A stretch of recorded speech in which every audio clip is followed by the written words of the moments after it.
안녕하세요. 신정 변호사입니다. 안녕하세요. 변호사님. 김현 변호사입니다. 오늘은 재미있는 기사를 봤어요. 그러니까 내용을 보면 불륜으로 위자료 150억 원을 청구할 수 있다. 청구할 수 있다. 너무 재밌는 기사여서 오늘은 불륜에 관해서 한번 이야기를 좀 해보려고 제가 주제를 가져왔고요.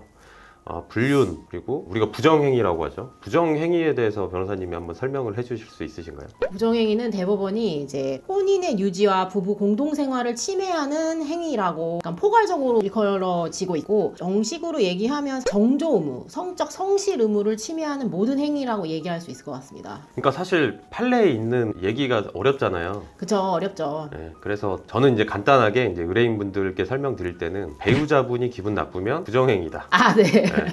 그게 이제 정조 의무 위반이다. 위반이다. 이렇게 이제 설명을 드리는데, 좀 구체적으로 이제 사례들이 좀 유형화돼 있어요. 예를 들어서 성관계를 갖는 경우 너무 명백하죠. 그리고 키스 등 다른 성적 접촉을 하는 경우, 그런 경우도 근데 자주 연락을 한다거나 자주 본다거나 그런 경우는 좀 애매한 경우도 있어요. 그것과 관련해서 항상 고민이 드는 쟁점이 있어요. 어떤 건데요? 요즘 PT를 많이 하시잖아요. 예, PT 많이 봤죠. 네. 근데 그러니까 이성인 선생님이 회원 관리를 하기 위해서 자주 연락을 하고 친근한 표현을 하고 사랑스러운 이모티콘을 하고 하트 뿅뿅, 그런 경우는 배우자가 기분 나쁘잖아요. 저 기분 나쁘겠죠. 정조 의무 위반인가요? 부정행위인가요? 이거 매우 어려운, 심정적으로는 불쾌할 수 있으나 이게 법원에 갈 수 있는 부정행위일까에 대해서는 좀 지켜봐야 되는 부분인 것 같아요. 좀 의무는 있어요. 맞아요. 심정적으로는 매우 좀 불쾌할 수 있을 것 같아요. 맞아, 애매한 경우들이, 사례들이 많은 것 같아요. 그래서 그런 것들은 구체적인 사례들을 좀 살펴봐야 되는 것 같고, 제가 또 이런 기사를 봤어요. 모텔은 갔지만 나는 성관계를 하지 않았기 때문에 불륜이 아니다, 부정행위가 아니다. 그 기사를 봤는데 참 재밌었고, 어떤 사정으로 성관계에 이르지 못한 걸까요? 약간 그런 생각도 드네요. 대법원은 그런 거를 따져가면서 부정행위라고 판단하진 않습니다. 네. 그쵸. 그 자체가 참 문제다. 네. 그러니까 그런 이제 어리석은 얘기는 하지 않으시는 게 하지 않으시는 게 좋고, 상대가 그거를 받아들여서 그 부분을 참작해서 판단해야 하는 상황도 좀 힘들 거라고 생각합니다. 심정적으로. 그렇죠. 한 사건 하다 보면 좀 이제 같이 공감이 돼서 같이 화를 낼 때도 있고, 같이 또 울어야 될 때도 있고, 이 불륜 사건 참 가슴 아플 때가 많습니다. 원고 측 입장에서도 상대의 행동에 대해서 증거 자료나 이런 거를 받으면 화가 나고요. 그리고 피고 측 입장에서도 속는 경우들도 있으셨던 것 같아요. 그래서 나는 이럴 의도가 아니었는데 이미 속았고, 이제 속아서 감정이 생긴 상태에서 관계를 좀 지지부진하게 한 경우는 이미 배우자 있는 상태에서 계속 교제를 했으므로 이제 부정행위다라는 프레임에 갇히시게 되기 때문에, 그거는 피고 입장에서도 참 충격적이고 정말 안타깝고, 그것 때문에 정신과 치료를 받으시는 분들도 많았던 것 같아요. 맞아요. 부정행위 이제 불륜 사건 하다 보면 피고 입장에서도 억울한 경우들이 있어요. 네, 맞아요. 나는 너가 유부녀인지 몰랐어. 그래서 억울함을 이제 호소하세요. 그러면 몰랐으면 과연 이제 불륜 부정행위로 손해배상 책임이 없는 것인가? 여기에 대해서는 어떻게 생각하세요? 정확하게는 불륜이나 부정행위에 인식이 없잖아요. 그러니까 부정행위가 해당하지 않을 수 있다고는 생각해요. 근데 교제 중에 상대의 배우자 여부, 가족이 있는지 여부에 대해서는 의심할 수 있는 상황들이 좀 많이 있고, 그리고 대화하면서 어느 정도는 노출이 되기 마련이지 않나라는 생각도 들거든요. 그래서 어느 순간부터는 인지하시는 것 같아요. 정확하게 얘기를 들었다거나 아니면 좀 의심스러웠다거나 이런 부분들은 있으셨던 것 같아요. 그쵸. 이제 결국에 또 이제 이런 사례들을 보면 실제 내가 처음부터 끝까지 몰랐다라고 한다면 피고 입장에서는 상대의 위자료 청구가 기각이 된다는 말씀이시죠. 그쵸. 네. 처음부터 끝까지 모른 경우에는 피고 입장에서 이길 수 있는 거고, 중간에 알게 된 경우는 죄송합니다. 어떡하지? 전화 받습니다. 네, 그런 경우는 사실 완전히 모르는 경우, 배우자가 있는지 완전히 모르고 교제했는데 이 때문에 난 속았다, 정말 나는 속았다 라는 분들이 계시는데, 그런 경우는 사실 상간소송의 피고로 오신다기보다 내가 너무 열받아서 사기로 고소하고 싶다, 그렇게 오시고요. 혹은 이제 이미 이제 위헌이 돼서 이제 사라진 혼인빙자 간음죄로 고소하고 싶다, 이걸로 손해배상하겠다 라고 그렇게 오세요. 그래서 정말 속으신 분들은 나의 억울함을 표출하기 위해서 이제 단죄하고자 하시기 때문에 사실 상간소송만 유지하시 만나신다고 하는 분들은 대체적으로는 크게 나누면 처음부터 알고 만난 경우, 서로 이제 배우자 있는 거 다 알면서 감수하고 만나신 경우가 있고, 그다음에 사실 처음엔 몰랐지만 어느 순간부터는 알게 됐지만 감정을 정리하지 못해서 좀 지지부진하게 가신 경우, 이렇게 두 가지로 좀 나뉜다고 생각이 좀 듭니다. 실질적으로는 그렇게. 네, 실질적으로 완전히 몰랐다는 경우는 너무 열받기 때문에 내가 그 사람에게 속아서 지출한 돈이 얼마다, 이거를 사기로 고소해달라, 이렇게 오세요. 네. 근데 이제 끝까지 모른 경우에 만약에 소송을 당했다 했을 때는 이길 수 있나요? 그쵸. 사실 이게 불법행위로 인한 손해배상의 구조이기 때문에 불법행위에 대한 인식이 필요해요. 근데 내가 불법행위를 한다고 인식을 못 하잖아요. 나는 순수하게 교제하고 있으니까요. 타인에게 상처를 준다는 인식이 아예 없기 때문에 그 구조에 의해서 나는 책임이 없습니다, 원고 청구 기각해주세요 라고 논리상 구조상 만들 수 있습니다. 그리고 우리 또 소송하다 보면 분류는 좀 증거 수집 관련한 이슈들이 있는 것 같아요. 좀 잡기도 힘들고, 보통 시작이 어떤 육감을 발동하셔가지고 뭔가 이상하다, 찾아내시거나. 뭔가 이상하다, 네. 뭐 왜 자꾸 밤에 나가지, 뭐 꿈이네, 약간 여기서 시작하시는 경우들도 많았고, 통화 듣다가 제3의 여성의 목소리가 들려왔다, 뭐 이런 경우들도 있었고, 어쨌든 시작은 가정 내에서 약간의 의심으로 시작하시는 것 같아요. 근데 육감으로 소송을 할 수는 없잖아요. 그죠, 맞아요. 만약 육감만 가지고 소송하면 원고 입장에서 지는 거죠. 그죠, 지죠. 그래서 뭐 특별한 어떤 증거 수집 방법이 기억나는 게 있으신가요? 저는 그 남편이 나갈 때마다 시간차를 두고 따라가시면서 촬영하신 분도 계셨어요. 그래서 남편이 차에 탑승해서 어디를 가서 누구를 태우고 모텔에 가서 뭐 언제 나왔다, 그 모텔에 들어가셔서 확인하신 분도 계셨고요.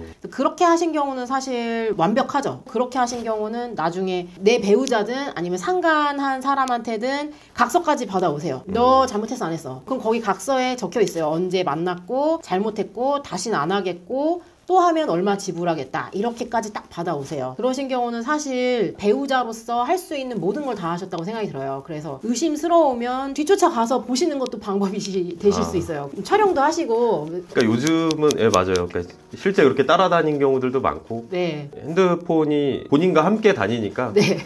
소위 말하는 구글 타임라인, 그렇죠. 구글 타임라인 네. 확인도 하실 수 있고. 소송에서는 뭐 그쵸, 교회나 통화로, 뭐 네. 우리 카카오톡 그런 경우도 있었던 것 같아요. 네. 그래서 요즘은 너무 증거 수집 방법이 너무 개발이 돼서 절대 숨길 수 없습니다. 네, 숨길 수 없고, 대체적으로 1년도 가시지 못하는 것 같아요. 그 안에 상대가 알고 급습하는 경우들이 이제 생겨서 1년 미만의 관계들이 많습니다.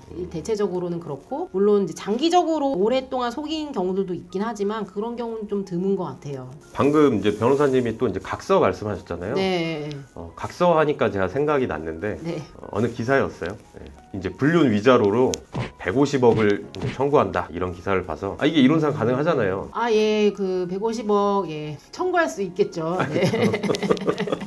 그러니까 그 구체적인 내용을 보면 이제 각서에 이제 뭐 1회 연락당 1,000만 원의 위약금을 이제 내기로 돼 있었는데, 그만큼 150억에 해당할 만큼 연락을 했기 때문에 150억을 청구한다라는 내용이었어요. 그래서 사실 그게 이론상 가능하잖아요. 그래서 그런 소송을 네. 만나보고 싶다. 성공보수 두둑히. 만나보고 싶다. 성공보수 두둑히. 내가 원고로서요? 그쵸. 그러면 우리 발각해서 각서를 받을 때 1회 연락에 1,000만 원. 네. 1회 연락에 1,000만 원. 1회 연락에 1,000만 원. 이렇게 큰 금액을 적으실 수 있는 분들이 많지 않은데, 좀 용기 있는 원고이시지 않았나라는 생각이 들어요. 맞아요. 그만큼 좀 이제 가정을 유지하기 위해서 그 정도로 적어 놓으면 연락 안 하겠지. 그죠. 했는데도 사실 만난 거잖아요. 사건으로 보면 되게 안타까운 사건이잖아요. 그쵸. 1회 연락에 1,000만 원인데 150억이니까 얼마 만난 거죠? 1,500번은 만난 거. 그 계산기가 이 부분은 지워주세요. 네, 1,500번이고, 그러니까 통상적으로는 우리가 위자료 금액이 3,000만 원, 그다음에 최근에는 좀 한 5,000만 원 정도까지 인정되는 추세에 있는 것 같아요. 그리고 우리 사회에서 유명하신 분, 그 대기업 총수께서는 20억 원으로 판결을 받으신 적이 있으시죠. 그런데 이거는 되게 이례적인 거고, 20억 지급에 대해서는 논란이 되게 많았잖아요, 변호사님. 재벌은 정신적 충격이 다른 일반인보다 크냐라는 취지로 조금 논란이 많았던 것 같아요. 그리고 5천만 원도 사실 많이 큰 금액이에요. 왜냐면 대체적으로는 법원에서 한번 상간으로 이제 손해배상 책임을 인정받으셨던 분들이 그 사람과 다시 만났을 경우에 그때는 정말 법원이 칼을 빼들어서 진짜 이럴 거야 라는 식으로 이제 최대한의 금액을 인정해 주시는 게 5천만 원이거든요. 그래서 많이 올라간 추세이지만 실질적으로 현재도 5천만 원 미만이라고 생각은 들고는 있습니다. 그래서 일반인들 사이에서 사실 150억 소송은 흔치 않죠.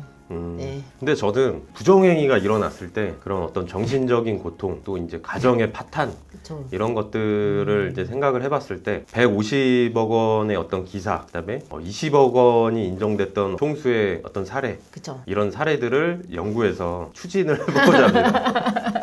당연히 인정돼야 되는 거 아닌가요? 아, 그쵸. 손해배상 금액이 현실적으로 낮다라는 이제 이 상간 말고도 전체적으로 민사 손해배상 금액이 좀 낮다는 평가가 있죠. 우리나라 법원에서 인정하는 금액이. 그래서 변호사님 구체적으로 이제 추진하시나요?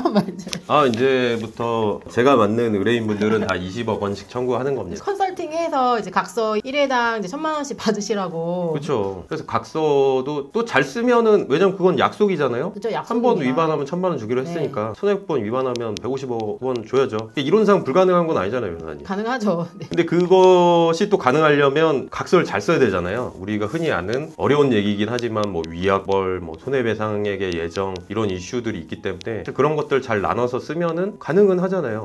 아, 방금 조금 어려운 얘기를 해주시긴 한 건데 잘 구별이 안 될 수도 있는 이제 법조인들이 열심히 이제 구별을 배우는 부분인데 그러니까 위약벌이 있고 위약금이 있잖아요. 그래서 이걸 구별해서 각서를 받는 건 쉽지 않은 것 같아요. 일반인이 쉽지 않은데 이게 벌을 주기 위한 목적이냐 아니면 내 손해배상액을 예정한 금액이냐에 따라서 달라진다고 생각할 수는 있어요. 근데 사실 법원은 이거를 한꺼번에 자꾸 취급하려는 경향은 강해지는 것 같아요. 왜냐면 위약 벌이 너무 과다하면 법원이 무효다. 이건 사회상규에 반한다 라고 해버려요. 그래서 그런 부분이 있을 수 있고 위약금은 법원에서 일반적으로는 인정해주지만 법원에서 이거를 감액할 수 있도록 이제 법률이 정해놨어요. 손해배상액의 예정은 법원이 적당히 감액할 수 있다. 당사자들의 사정을 보아가면서. 그래서 사실은 변호사님이 말씀하신 150억 원 소송사건의 경우에 그 금액이 과연 모두 다 인정이 돼서 원고 일부승이 아니라 원고 승이 될지는 의문이 좀 많은 거죠. 하지만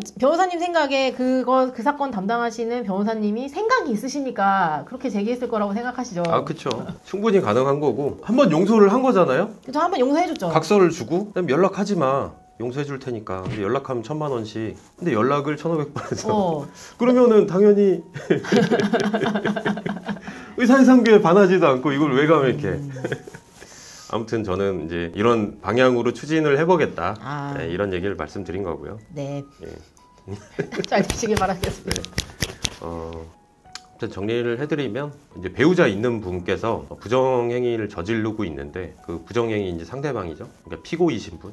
그분께서 배우자 있는 분이 자기 이혼할 거다. 곧 헤어질 거니까 걱정 말아라. 그런 얘기를 믿고 사랑을 이어가시는 분들이 있는데 저희가 소송을 통해서 봤을 때는 결국에 그 배우자는 그 가정으로 돌아갑니다. 그렇죠. 대부분 이혼하지 않습니다. 네, 당신은 지금 이용당하고 있는 것입니다. 네.